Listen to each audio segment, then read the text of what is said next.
امر په تکرار کړه پاک غنی اکبر تګ پس بملار کوو مونږ د پیغمبر امر بالمعروف کوو نهی لمنکر امر بالمعروف کوو نهی لمنکر تګ پس بملار کوو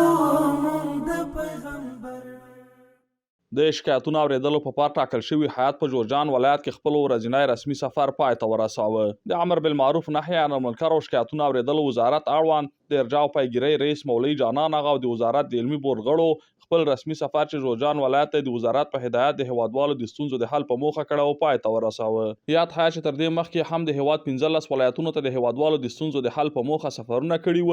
ترڅو د هیوادوالو هغه شکایتونه چې له اماراتي مسؤلینو څخه لري واوري او د حل په موخه شفاف او سره اقدام وکړي. د دې سفرونو په لړ کې د ځل جورجان ولایت ته سفر کړی و چې د یوې هفتې په جریان کې د ولایت په کچه 22 شکایتونه ثبت چې له جملې ځینې حل او پاتې نورې د حل په موخه اړونده مراجعو ته وسپارل. بسم الله الرحمن الرحیم. دغه هیئت چې د جوزجان ولایت ته په حال راغلی دی په دې ولایت کې دی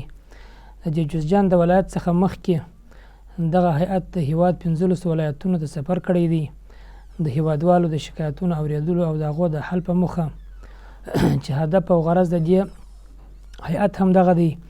چې د هیوادوالو و شکایتونو ته سریع او شفاف رسیدنه وسي او د هغو شکایتونه واوریدل سي د هغو شکایتونه حل سي. دغه راز د یاد ولایت د امر بالمعروف ریاست رئیس مولوي محمد یاسین وقاص د حیات د کړنو د پایلو په تړاو خوښي وښوده او زیاته کړه چې له دې کار سره د ولس باور نور هم پر حکومت زیاتیږي او بل خوا سره د فساد او ظلم مخنیوی کیږي چې دا یوه غوره لاسته راوړنه ده. الحمدلله بسیار خوشحال هستیم و سپاسگزار هستیم که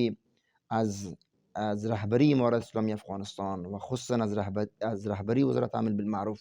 که این قسم هیئت را تشکیل دادن. واقعا که مردم خوشحال هستند. امروزها صدها عریضه می آید به خوبی به طریق احسن بدون کدام مشکلات به پیشانه باز حل می شود و مردم شاکی و مشتکیانه خوشحال از این اداره رخصت می شوند. دغه راز زیات ولایت اوسیدونکو د ورغلي هیات له ورتګ څخه خوښي وښوده او زیاته کړه چې دا لومړی ځل دی چې د هیوادوالو هغه ستونزې چې له مسؤلینو څخه لري مخامخ او پرته له کوم ډار او ویرې تر مقاماتو ورسیږي. د یادولو ده چې ټاکل شوي هیات به وروسته له جورجان سرپل او فاریاب ولایتونو ته هم د هیوادوالو د ستونزو د حل په موخه سفرونه کوي ترڅو د هیوادوالو ستونزو ته پر وخت رسیدنه وکړي. امر په تکرار کړه پاک غنی اکبر تګ پس بملار کوو مونږ د پیغمبر